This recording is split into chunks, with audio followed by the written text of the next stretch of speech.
All right, Brett, welcome to the show. Yeah, great to be on with you, Omer. Do you have a favorite quote, something that inspires or motivates you that you can share with us? I would say there's no shortcuts in building a great company. It's maybe the one thing with all the gray hair there that I've learned. No matter how many times you do it, it's hard every time, and there's only one way to sort of build it right. So no shortcuts. So tell us about Trovata. What does the product do? Who's it for? And what's the main problem you're helping to solve?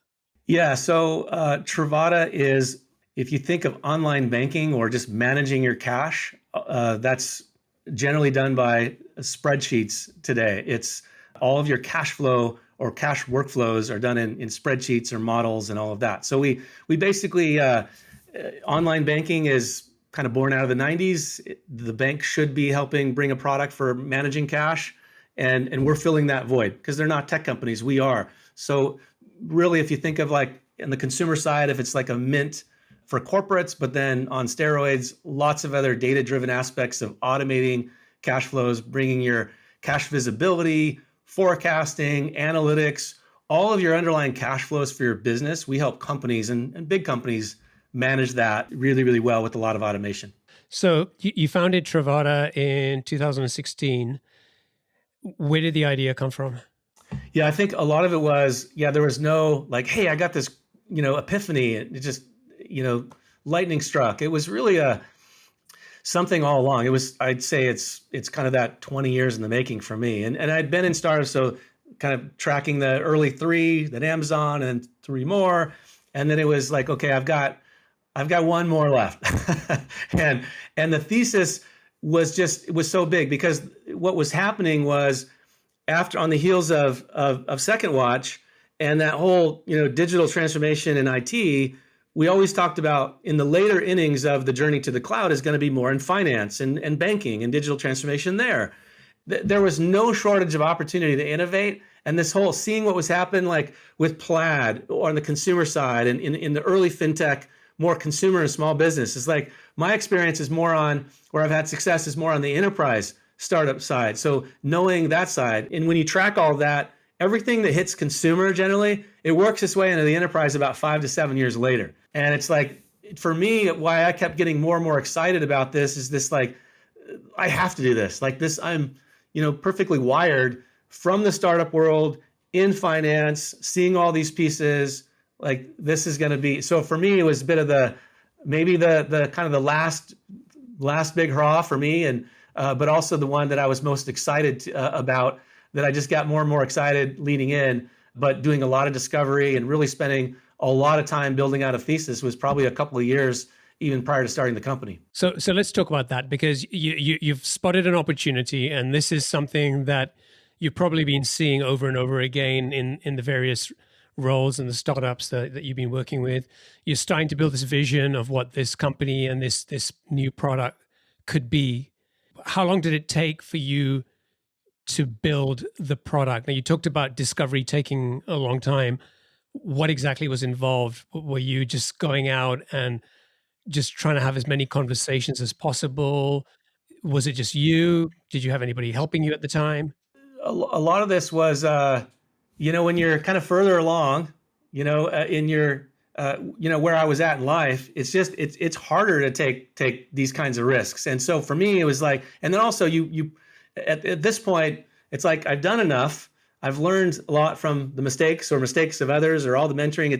It gets to a point like where you're kind of priding yourself on not being wrong. I can't be wrong on this. So therefore, I had a little more of the luxury of time to kind of think about it. And so with that, spent a lot of time just formulating, looking at the go-to-market. A lot of these things I've learned, like you got to be right on these, because if you're wrong, you're going to have to, this is why companies will go through maybe a multiple pivots or different things. I can't be deciding and going through this on the fly. Not saying we're not going to make mistakes, but I want to make really the risk about this around execution risk as much as I possibly can. And so I really wanted to think through this. And so, that early on, obviously in finance and CFO have raised a fair amount of money, a little over 100 million across those 3 startups. And so I had a lot of VCs that I'd pitched to over the years. So made a trip down to Sand Hill Road and kind of did a little bit of a mini we didn't have a company yet, but just sort of pitching the idea. And there was lots of VCs. Sometimes some will, won't do this, but some will. I mean, they generally want to help. And so had some folks that would want to listen and kind of, hear the pitch. And I'm kind of doing the pitch as if we have something, but I really wanted to see, and being obviously transparent about that, but they kind of want to see, okay, what do you got cooked up? I kind of see what you've done. And, if you think this is interesting, maybe we'll think this is interesting. So getting feedback was huge. And so not just feedback, even though, sure, I've been doing this for a long time, but there's other aspects, like on the treasury side, really large companies. I hadn't been a treasurer yet. And so even though I'd spent, worked with treasury teams in the past, like at Amazon, and started asking, people that are friends that were treasurers, and like the longtime treasurer of Amazon, Jason Bristow, was kind of an early, pseudo advisor. And he introduced me to the treasurer of Square, Tim Murphy. And Tim and I had a little bit of overlap at Amazon, but didn't really know each other. But Jason was instrumental. And he's like, oh, you remember Tim, right? And it's like, kinda. And so he reconnected us. And I kind of gave a 2-sentence elevator pitch to Tim. And he's like, I'm in, because, and then said, because of the other solution, like the treasury solution they were using. And, he's like, yeah, because, that company sucks. I want to help you, because somebody needs to do it, and somebody needs to innovate, and somebody needs to do this differently, because no innovation has really come to the space in 20 years. So all those things were part of it, but it wasn't just, I'm trying not to rely on, on one hand, you know that you can craft things in a certain way. It's up to you to really, craft that in a way that, and you have to be innovative about that, of what maybe the market needs, and you see that, and that's important. But there's other aspect of where you're just testing that and getting feedback and really testing your thesis, and that's hard, because you're getting a lot of, everybody's pincushioning, your ideas and all these kind of things. But it's crucial, because it's really that refiner's fire that's really seeing that if it withstands all that, then it's really worth and worthy pursuing. Do you think going through that process and having those conversations, whether it was with, VCs or treasurers or whatever, would have been much harder if you didn't have a track record of already having had 3 successful exits? Like if somebody else was trying to do that today and they didn't have that background? It's a good question. I think it definitely helped me, for sure. I mean, there's a little bit of the aspect of, I could call people, I have a network, I could, and they're going to take my call, things like that. But I've seen it also. I saw, I had in the very early going, I had met this guy to kind of help do some, cold calling and outreach, and he was cleverly leveraging his connections at the college he graduated from. He's like, hey, I graduated from this college. I see you're an alum. I'd really like to ask you about this, because I'm learning too. And it was all true. And to start conversations. And so they were opening the doors. They would take that call. And there's some of those folks that wouldn't have taken my call, that they took his. So I think nowadays in day and age, there's so many folks who are interested in the innovation economy, and they get energized by it. And so I think there's, it may have helped, but I think also if you work at it and you kind of leverage what you'd be surprised. There's a lot of folks who, and there's a lot of VCs too, that even will lean in. They're trying to, there's a lot of introductions, people that that you can kind of get leverage to kind of get your foot in the door. I think part of that is just classic sort of American, dream, entrepreneurial. You gotta work at it, right? Everybody's gotta put in the work, put in the time to open those doors, and it might be a little easier, but it's not easy. Yeah, I think ultimately, whether you have a background or a track record or credibility to sort of lean on, it's really about whoever you reach out to. Is it relevant what you're talking to them about? And is it a problem or an opportunity that they care about? And if you can nail those two, then I think it becomes easier for them to pay attention. Whereas, a lot of the times if you're just talking to the wrong ICP, telling them about a problem or a great opportunity, they don't really give a crap, because it's not something that's relevant to them. So no, it's a great point. And I think that's why you have to you have to keep digging. I learned from a mentor of mine, which helped, because sometimes I would be a little bit too dismissive if there was a meeting or a possible a call to have, and it's like, this is going to be a waste of time. And he's like, no, let's do it. So you turn over every rock you can. It's harder, but you don't want to miss anything. And I think especially it's so easy, and you're also tired and you're fatigued, got a million things to do, but you just kind of have to force yourself to turn over more of those rocks, especially in the early stages. And you'd be surprised. There was times, and when I learned this, that I would admit, like after the call, I'm like, yeah, I had no idea. That was an amazing call. And I would have just wrote it off and not even had the call. But because in some ways I was kind of forced to do it at the end, it's kind of, because you realize, yeah, give it a shot. And then all of a sudden I never would have experienced that if I would have written that off sooner. So mentor of mine said, yeah, you're gonna kiss a lot of frogs on this journey. I think that's great advice. Like we'll do the lightning round later, and I always ask founders about, what's a skill or attribute of a successful founder, and resilience and grit and is something I hear over and over again. What I don't hear as much, but I think is just as important, and what you just described, is curiosity. Like being curious enough to explore things that maybe you would be otherwise quick to dismiss. And if you do that, yeah, maybe it can be a waste of time. Maybe it can take up a lot of your time, but it can also open up some really interesting things that maybe you hadn't thought about before. Absolutely. I think part of it is, I think a lot of folks will, and we've all experienced this, you're sitting maybe in a meeting and somebody's explaining something and everybody's nodding their heads like, we got it. And then, who's the one who has stops and said, do we got it? Do we really got it? Because yeah, I think I'm 80%, I understand it, but like, how does that actually walk me through exactly like a kindergartner, so to speak, like connect the dots? And I think sometimes there's a little bit of that brass tacks of just literally taking those steps to actually do that. I have to do this, and then this.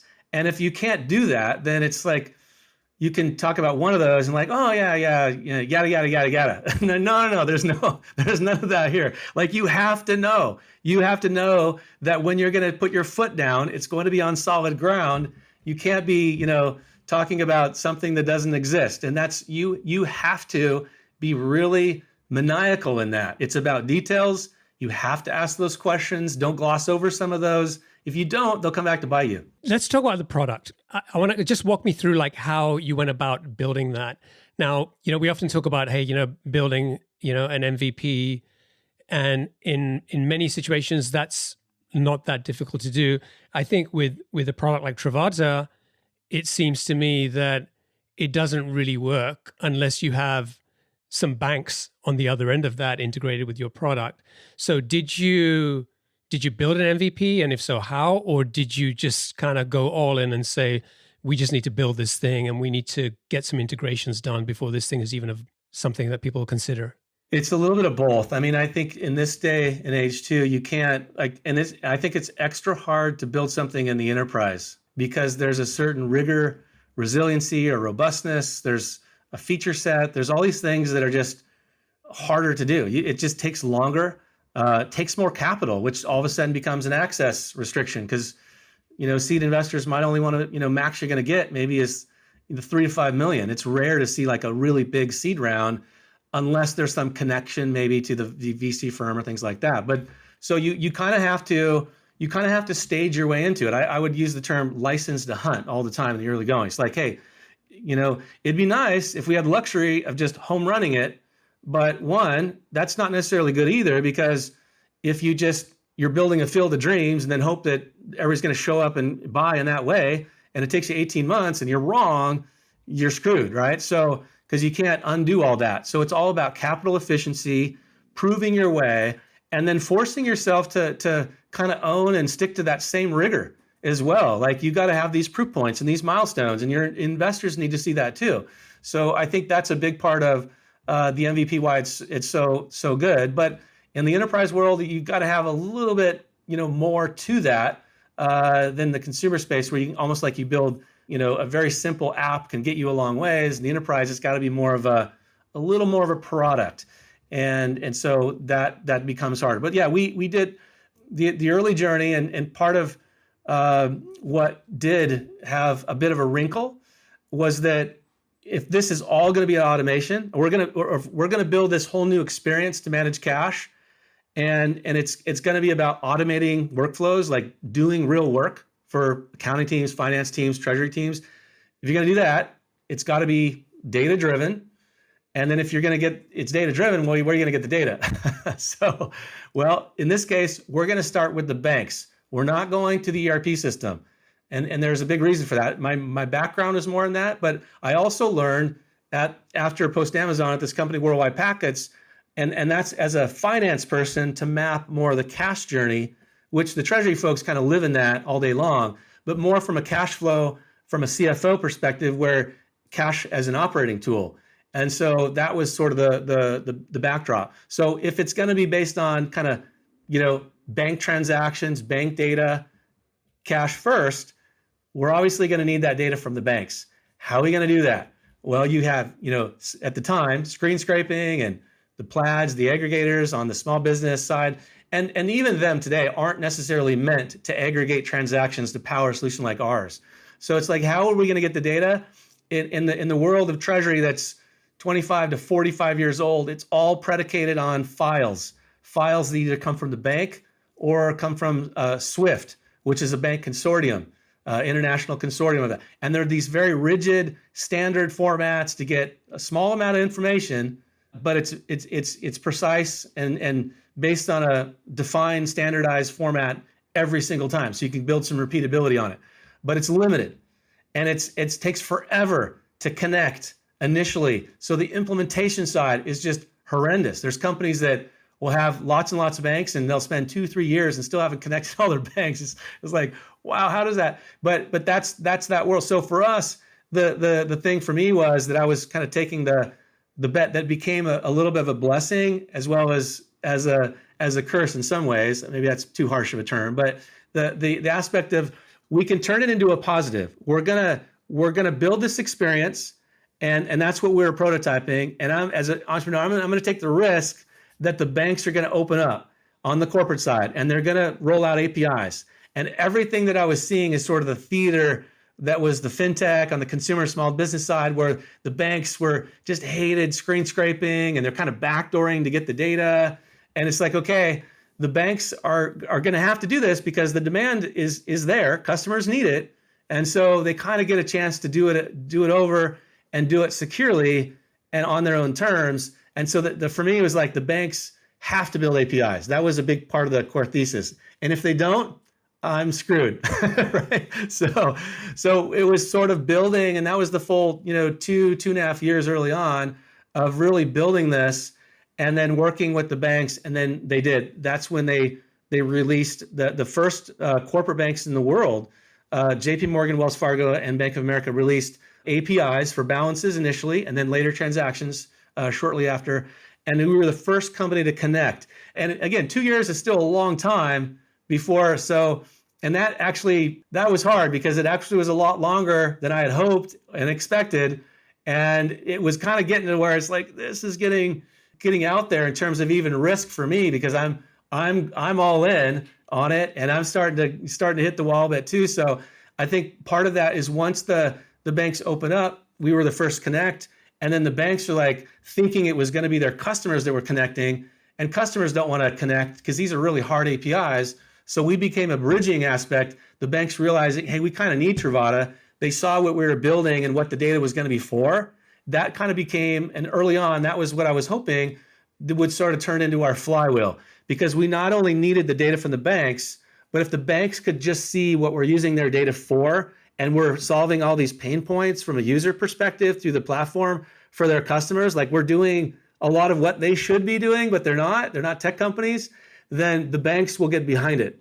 And indeed they did. And that's where, once they saw, they're like, hey, we got to, and the other thing is that we brought their customers to them. We weren't asking for any handouts. We were showing up, and they were kind of used to that. They're like, okay, what do I got to do? You want me to connect you with some of our customers? Like, no. Square is a big customer of yours, and the treasurer, Tim, he's asking us on their behalf to connect to the API. And we're like, oh, really? And then we were bringing in real credible customers to the bank, which was honestly helping the bank validate their whole API thesis, which at that time was very being challenged within the big banks. So that helped them, it helped us, and then it became a bit of our flywheel, because once they could see that these companies, why were they doing this? Because they really want this experience. At that time, an MVP, but where this was going. And so that's when the banks are like, well, we have a lot of other customers that are going to want the same thing. And kind of back to your early question is like, again, cash is so prevalent with every company, regardless of, industry. And that's just where it became, the bank was seeing that. And then the bank started investing in Trovata. JP Morgan, after some of these cool world firsts that we were doing. And, then JP Morgan became our very first institutional investor that also was, kind of part of the early journey and early learnings as well. That was a lucky break that just took a few years for you to. Yeah, I had another mentor early on. He was really successful entrepreneur, had a company that built up, took public, and he's like entrepreneur of the year, and he's based in Toronto in Canada or something. He just had a real track record. And he said when he took his company public, one of the kind of junior investment bankers on the team, when they were kind of going through their roadshow, looked at him and says, "Man, you guys just came out of nowhere." And he's like, "Yeah, just a 12-year overnight success story." and I think it's so much of the aspect that you just kind of have to quietly build and take all these risks. And there's these moments, day to day, you're looking in the mirror, it's like, man, why am I doing this? But I got to do it. And you press on, it makes it all worth it when you have some of these breakthroughs. I should have asked you this earlier, but give us a sense of the size of the business. Where are you in terms of revenue, customers, size of team? Because I think that will help people listening to this understand, what you've been able to accomplish in the last 6 or 7 years. Yeah, when I started, and some of this was I chose to sort of bootstrap this, raise some money, but I'm just a handful of angel investors who in my network or invested maybe in a previous startup who wanted to be a part of this. And, also big believers in what was happening. It took about 2.5 years. It was me and a group of contractors and engineers. There was an engineering firm involved that was kind of helping, but I met who became employee number one, who just a super talented, technology, like CTO, CPO, type, great at design, great at innovation. As a consultant, kind of help me kind of get things going and kind of manage the engineers early on. He then kind of had to untether for a bit, so I'm kind of working through all this. But all along, the hope was that he was going to come back. We get the funding and did, and he's been absolutely amazing and an incredible partner to me through this whole journey. So kind of this first 2.5 years, just to kind of get, in some ways, it's hard because that's a long time. But in the enterprise world, it takes a long time to kind of build up something more credible. But just in some ways, to kind of get to this key inflection point, right? And then from there, JP Morgan invested. We started to really rebuild and expand massively at that point as a platform versus what we had. We launched that 6 months in the market later. So we've now been in market for about 4 years. We've grown we have about 100 employees today. We're a little over 200 customers. We're crossing over roughly, we generally don't share revenue, but like just in terms of over our ARR metric, crossing over around 10 million in ARR. And that's over the course of 4 years. So it's never easy. It definitely takes time, and but it's awesome and rewarding as you start to experience the scale as it starts to grow. And I think the thing in the enterprise world, it's hard. You generally have to kind of grind it out through the kind of the day-to-day slog to get things going, and then you get these inflection points that it's not quite as a quick hit when it starts to kick in, like where you get this instant market feedback from the like a consumer or maybe a small business. So we generally got a lot of, plenty of validation early on, but I still feel like even though we've grown a lot, and we're growing kind of 2.5x year over year since we started, which is fast, but still for, I still feel like we haven't even, like, we're just scratching the surface on where this is going because of how ubiquitous it could be. And then I think you've also raised close to 58 million by now. Is that right? Right. Just shy of 60. Yep. Great. So let's talk about customers. Like, where were you getting these 200 or so customers from? You, I know earlier you told me that some of these were coming through referrals from the banks. Was that the main source of customer acquisition, or what else have you done to acquire customers? Yeah. I think part of, and two, I would just say, kind of, again, thinking through the go to market, we're selling to finance folks. It's controllers, it's CFOs, it's the treasurer and treasury teams, finance teams. And so these are hard people to sell to. I've been one of them. I know that I'm a hard sell, right? So finance folks, treasury folks, they're professional risk managers. So of course they're going to be harder to sell to. So I think that going in, like, how do we do that? We got to think through more than ever. The go to market is going to be critical. And that's why it was also a lot of that testing thesis of talking to a lot of different folks in advance to get that right. And a big part of this was the kind of, why the banks made so much sense, because we not only we're a bridging mechanism for the APIs and their customers, but it also, we had this experience, and the banks it was something they didn't have, and they could refer customers to us. And then hence the investment that kind of helped lock that in and help propel that. So we did have some of that, but I would just say the other thing is banks, as we all know, aren't the fastest. That's a financial institution. Just the name alone, they're not, not going anywhere, moving anywhere fast. And so you have to be patient with that. So if you're dependent fully on the banks as your go-to-market, you're in trouble, because you could kind of just bleed out. Which is why I was surprised that you were willing to wait for them to build the APIs. That didn't seem like a quick thing that was ever going to happen. So I think on the go-to-market side, though, is that once we got there and once it helped, but at the same time, we have to sell direct. So we were both doing it, and kind of what I describe is like, and folks will hear me say this within the company a lot, but it's finding, you got to set up a number of ways to win, and you got to, you want to have more of these controllables, and more of the risk is execution risk. So from a go-to-market perspective, you have to de-risk that. How much of that is in your control? How much is not? If I'm just fully, overhanging on the banks, that's not a good strategy. So you got to sell direct. And then we kind of had this, it was almost like augmenting that with bank referrals. And they started slow, they started coming in. And honestly, it's still been, where it's not like floodgates, but it's been super helpful, of course. But it's something there that's kind of starting to get, a bigger and bigger piece of how we kind of source business. But it's still, going direct and selling direct is still today our primary sourcing. And I think that's going to continue that pendulum will continue to swing a little bit. We'll do more with banks as we go. But again, 4 years in market, you have to sell direct, and you have to control that a bit. And that's, but one of the things that was, I would say, one of the nice things, kind of part of our early outreach script, and this was not because, we're partnering on the API side. It was more, JP Morgan had become an investor. What we said in our early script, we're right out of the gate. We're a JP Morgan backed solution. And just being able to say that, it was almost a little bit like this, a little bit of credibility, or what I'll kind of coin is our term, like transference of trust. What are those ways to get, if there's a bit of credibility or trust in the market, kind of getting that association.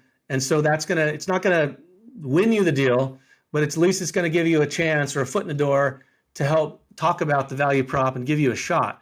And that was really helpful. And that was something that, we'd gone through and kind of got approved, with the JP Morgan team as part of that. That has turned into kind of referral partnerships and whatnot. You find some of those ways to kind of mix and match that effectiveness, whether you're direct or channels or leveraging kind of everything in between to try to win business. But that definitely was a key part of the early going. So, kind of more of the conventional advice for early stage SaaS companies is often to go and find the early adopters, the people who are more likely to be open to using your crappy product, because they're excited about it. They believe that it can become something. And With you, it's very different. I mean, you're talking about people with established businesses, they're risk averse. Having the banks give you referrals or being able to say we're a JP Morgan backed company definitely gives credibility and gets your foot in the door.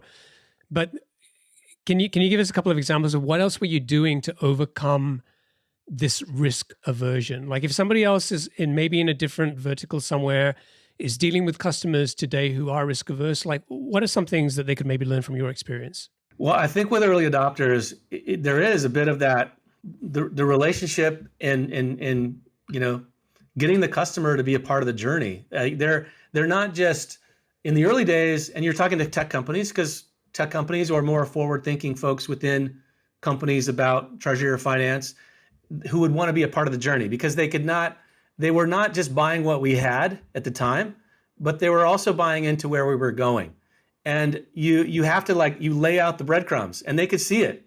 And it's like there was so much demand, 20 years of an absence of innovation, like, yes, finally, and this is credible. Oh, you got JP Morgan backing? Oh, yeah. Oh, I see what you're doing. Yeah, this is exactly what we need. Or it's got some issues or some gaps or things that they would want. And there was no shortage of critiquing your product in the early going. Like I wish it had this next, and that still happens. But especially in the early going, you have to walk through really the vision of where this is going, and they're kind of buying in, into you and the team and all phases. I think that's a big part of it. But the other difficulty I think for us too is on the enterprise side, you can't just build it and kind of throw it over the wall and get them to, hey, it's beta, go ahead and have at it. They're not going to use it. And so it has to meet a certain rigor. And that's why we became SOC compliant really early on, way earlier than normally you'd have to. But when we have a little bit of the pressure that we've got to live up to, like we can't make JP Morgan look bad, right? That's never going to happen. If we do that, we're out.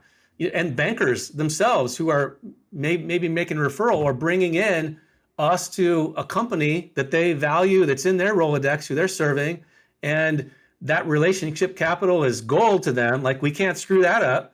So the thing is, the pressure was there. We had to make sure that we do it right at a certain level of kind of enterprise grade rigor. But the flip side, if we do meet those things and if we do that well, then like having the bank rep be a part of the sale. I would invite them in from the early going, say, not only the introduction, but I want you, as much as you're willing to be on the demo call, be a part of the sales process, because I felt like if we did a good job and the experience was good and we were, banking on ourselves, no pun intended, that was going to happen, then they would basically be like a mini testimonial, because they sort of got to ride shotgun in the vehicle and they got to see it all. And then what are they going to do? It's like, hey, these guys are professional. These guys, they're backing up what they're saying. The customer, and I saw the customer's eyes light up. They really like this product. So that became a mini testimonial of going to maybe getting a second customer and or a third customer. And so I think at the end of the day, like every one of those things is just an opportunity that you got to nail. You got to take advantage of. And it's not, there's so many of those moments that can help you if you truly lean in and see them as such. Awesome. Okay. We should wrap up and get onto the lightning round. Before we do that, I just want to ask you one final question about your experience with Trovata. Every startup you worked on before, you were a co-founder. You decided to do this as a solo founder.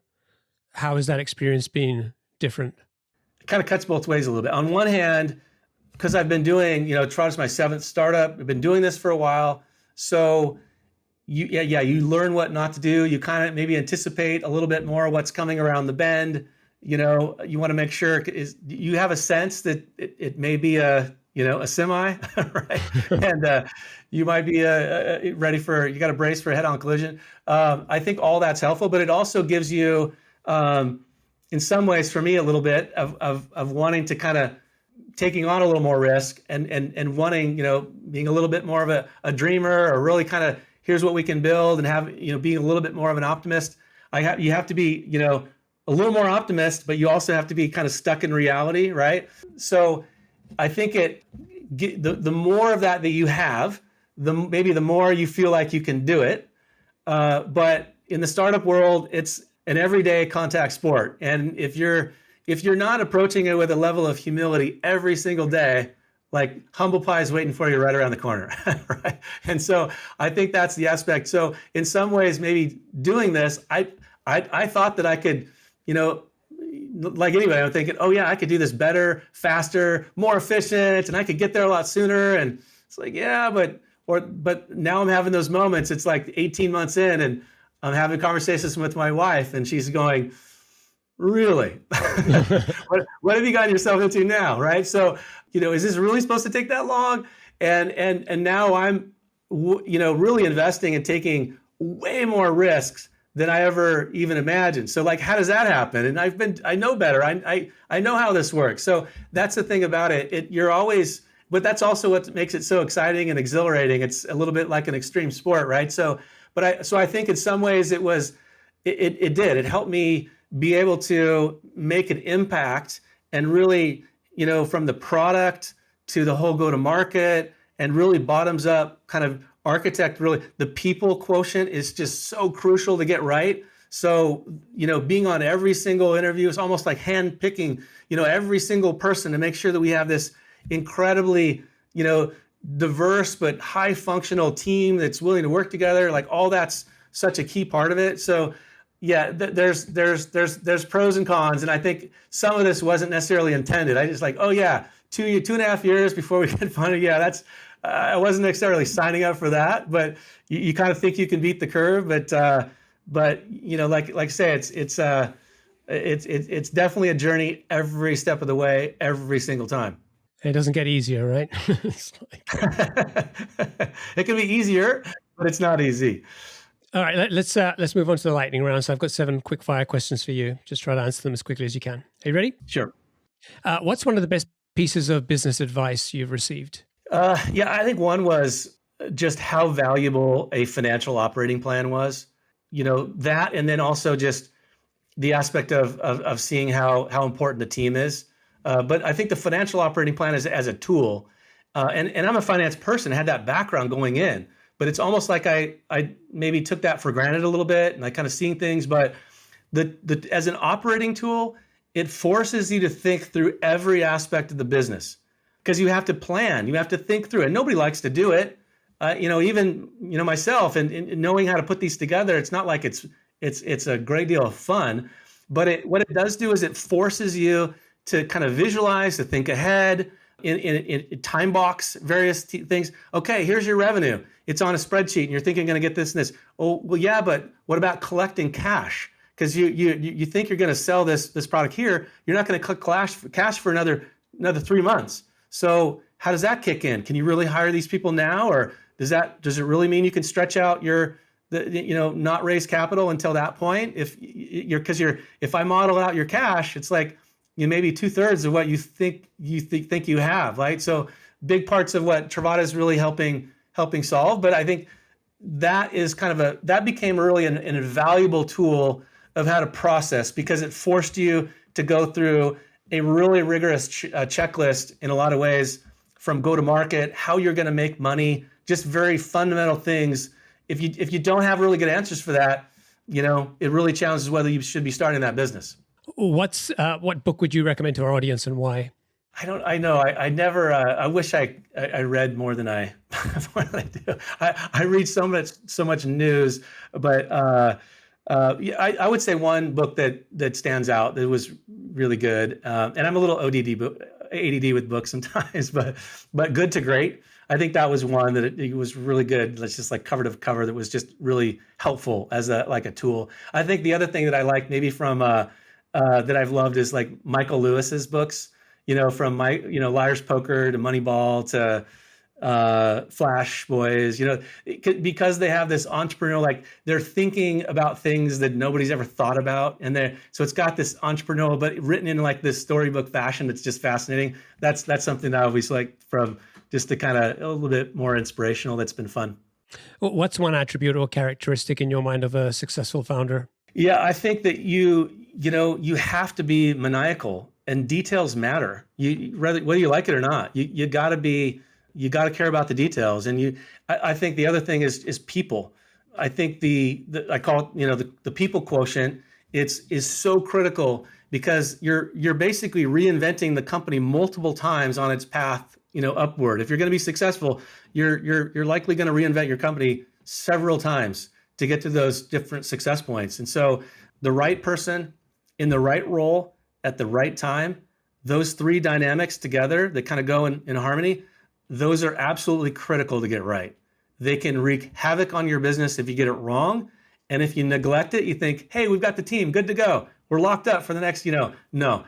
Every you're constantly having to reinvent that. And the reality is you want to create a culture that's, both people are excited, but also you want it really transparent, because that can be hard, because there's going to be times people are in certain roles. And I would say this early on with people that would know, it's like, you're going to get an opportunity to take on this piece of the business, but it's really up to you to kind of grow, because if the business is growing, 3 times faster than that person's ability to grow and keep up with it, and we're all under that, including me. We all have to kind of dynamically change and grow with it. And so I don't know, maybe that's 2 or 3 things, but that's. What's your favorite personal productivity tool or habit? I guess because can get a bit obsessive, I'm a little bit more of a list maker. I'm constantly, and I think for me, because I'm more visual, which may seem a little different because I have a finance background, but I just kind of see and think more in pictures. And so I have to write it down. When I'm writing stuff down, I remember things really, really well. So oftentimes I'll doodle, whether I'm trying to figure something out, I'll be writing a lot. So I've got kind of my own little journal book that I go through probably, every couple of months. I'm going through a new one, and just, it probably would make no sense to anybody that got it and picked it up, but it helps me really stay on track and kind of get things done and kind of focus on the stuff that matters. What's a new or crazy business idea you'd love to pursue if you had the extra time? Usually there's always a few in my head, but I think at this point, and especially Trovata now is now six plus years now, 7 since we started. Trovata is my final. So I say that also because I think at this point, my wife's not going to let me do another startup. So I don't think I have the luxury of thinking too many, because if I start to do, she'll remind me, it's like, okay, this is it. You're done. Family is so important to me. So I think that's a big part of the grounding, but also the promises that I have to keep to make sure that I don't let that spill over too much. Probably not a good answer, but that's kind of, nothing other comes to mind in terms of just solving world hunger or cold fusion. It's an honest answer. So what's an interesting or fun fact about you that most people don't know? Well, one thing is I'm a big family guy. So and oftentimes, for maybe a little bit of the fun thing to do with family is like, we'll get into board games. Like I was telling somebody the other day, like we have big battles. Now my 12-year-old, and she's really competitive. I think she now is starting to, I'm realizing, you know what, I'm going to have a run for my money because she's smart and really competitive. And we'll be playing like Catan, and she's like, if it's 2 times in a row, she's beating, it's like, all right, what's going on here? So, but we'll have some great, whether it's Battleship or Catan or whatever, board games is a lot of fun. We'll do that as a family quite a bit. Finally, what's one of your most important passions outside of your work? You may have just answered that. Yeah, family, of course. I grew up playing a lot of sports. Probably a lot of the aspect of like how to win as a team that's just so critical in the startup world. So even though even though I talk about like this, started Trovata, kind of the solo founder journey, is no way. It's like surrounding yourself with great people. It's got to be a team game. So, but yeah, definitely, my family is a part of the key part of the personal team. But I'm a big part of sports guy. So I love basketball, football. I love that as well. Great. Well, Brett, thank you so much for joining me and sharing the story of Trovata. If people want to find out more, they can go to trovata.io. And if folks want to get in touch with you, what's the best way for them to do that? Yeah, on LinkedIn, I think is best. We also have like Trovata AI. We have a big AI story now. It's Trovata AI is released in the product. Something that is the first, we believe, the first true generative finance and treasury tool that's now live. It's live. A lot of our big customers are starting to use it now, so it's going to be fun to see how that takes a hold. And then we talk about a little bit of that. We have our own podcast, which we maybe get you on there, but it's Fintech Corner. And so we talk about a number of these things, including AI as well. Awesome. Yeah, we'll include a link to the podcast and your LinkedIn profile on the show notes. So it feels like we just scratched the surface talking about all the stuff we could have, but I appreciate you making the time. Thanks for sharing the story and some of the lessons you've learned along the way. And I wish you and the team the best of success. Thank you so much. Really appreciate it. Thanks. Happy to be on. Awesome. Take care. Cheers.